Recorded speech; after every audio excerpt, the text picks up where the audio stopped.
Hello everyone, this is NAE Project Group 8. My name is Ariel and I will be starting off the presentation over the topic of restoring and improving urban infrastructure. Urban infrastructure refers to fundamental facilities and systems that serve a city such as roads, sewers, and bridges.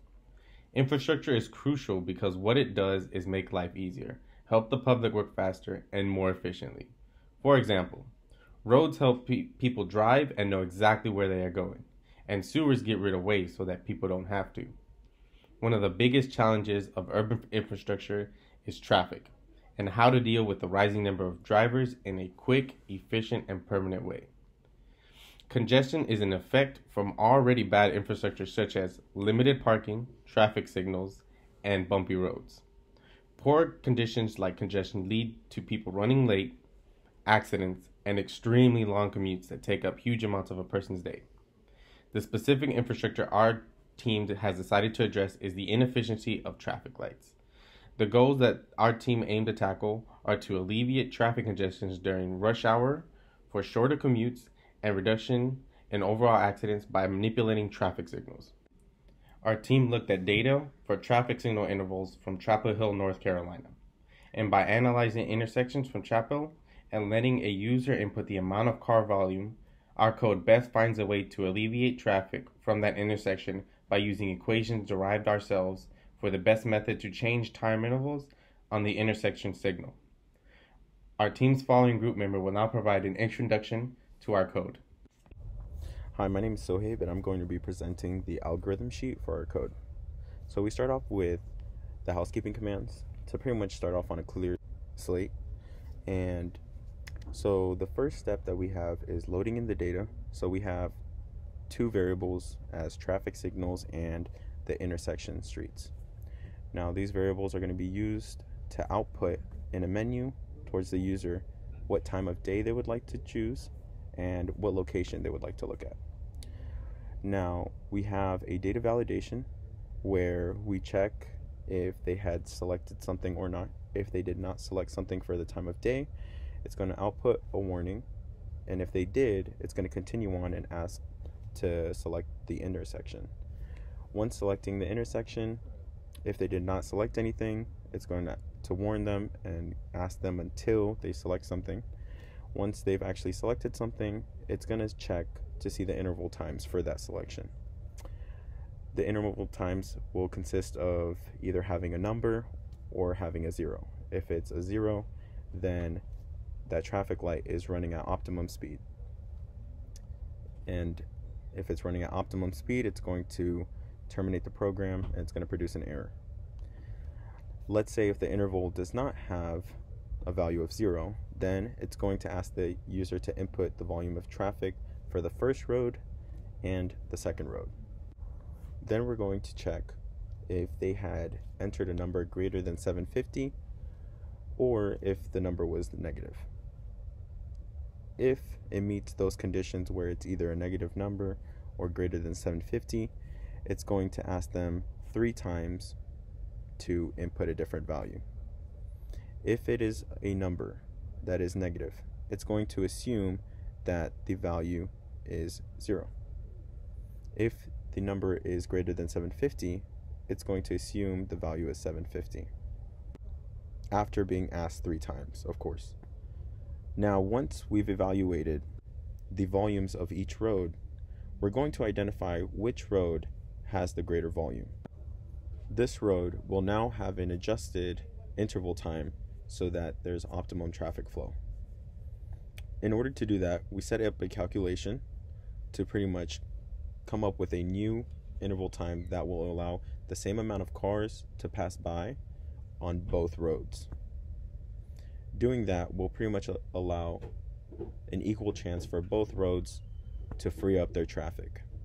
Now, we're going to output these results of the amount of cars that pass by with the new interval time and the amount of cars that pass by with the interval time of the second road that has less volume. This figure now shows the impact of changing the interval time to have optimum traffic flow. Hello everyone, my name is Alex and I will be discussing different test cases that show how dynamic this code can be. The user will be selecting a time of the day he wishes to observe. That is either morning, noon, or evening. Each time of the day has a different time interval in seconds of traffic lights for each intersection. Once the user's time of the day is selected, it is the user's job to select the intersection that will be analyzed. The user has an option to select any of the 127 intersections of Chapel Hill in North Carolina. The user will then be asked to enter the volume of cars per hour that will be passing through each street. Doing this allows for the code to analyze which street has more volume and will adjust accordingly. The output will provide an optimal time interval in seconds in the y-axis and the amount of cars per second for that road in the x-axis. This will help the flow of traffic on the road needed. The output also allows you to see a plot that shows the optimized intersections versus the original intersection, as you can see here on the right side of the poster. For the first test case, we will be selecting the morning peak for the time of the day, and we will choose to analyze the intersection at Estes Drive and Library Drive. For the first street, we will enter a volume of 300 cars per hour and 500 cars per hour for the second street. The outcome we get after inputting this data is displayed on this table here. Our output also contains a plot that displays the new and original intervals. The original line represents the optimized intersection that had the most volume, and the blue line represents the original intersection. For the second test case, we will be repeating the code with different inputs to test the dynamics of the code. In this test case, we tested out different origin intervals at a different peak. This test case shows when the volumes are similar in volume. The output then results in a less drastic difference between lines. After running the first two test cases, you can see how this code can be alternated to run under different scenarios. This allows the code to be able to run with any city that has a similar data set. By utilizing our calculation, it can improve the overall traffic flow of any city. For the final test case, we will demonstrate what occurs when an intersection with no interval timings. These intersections do not depend on traffic light intervals and only depend on the presence of a car, since they are known to be smaller roads. I will now let my group partner Bill talk to you guys about limitations and applications of the code.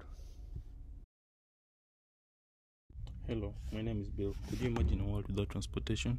Probably not. Nobody likes getting stuck in traffic and thinking about the potential danger of traffic piling up. And our project is on changing the face of how we do things. One of the largest flaws in traffic engineering is the fact that some parts of the system are still controlled by actual people, and of course, the traffic never stops. The future of our code is to incorporate more AI systems with the purpose of assessing the traffic and controlling it accordingly.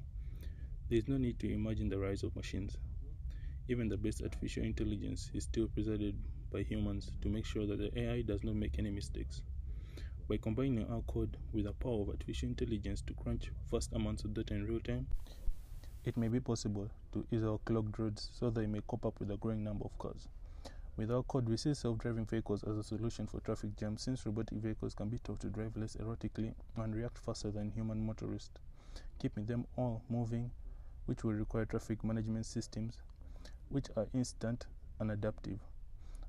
Traffic management systems like our code can become more dynamic and responsive through the use of AI. Algorithms like ours will learn how to predict changes in traffic through analysis and human input. Although they are still testing these systems, we hope you can soon apply these systems in the real world. Thank you for listening to our presentation. We hope this helps you further understand our project in analyzing traffic light signals.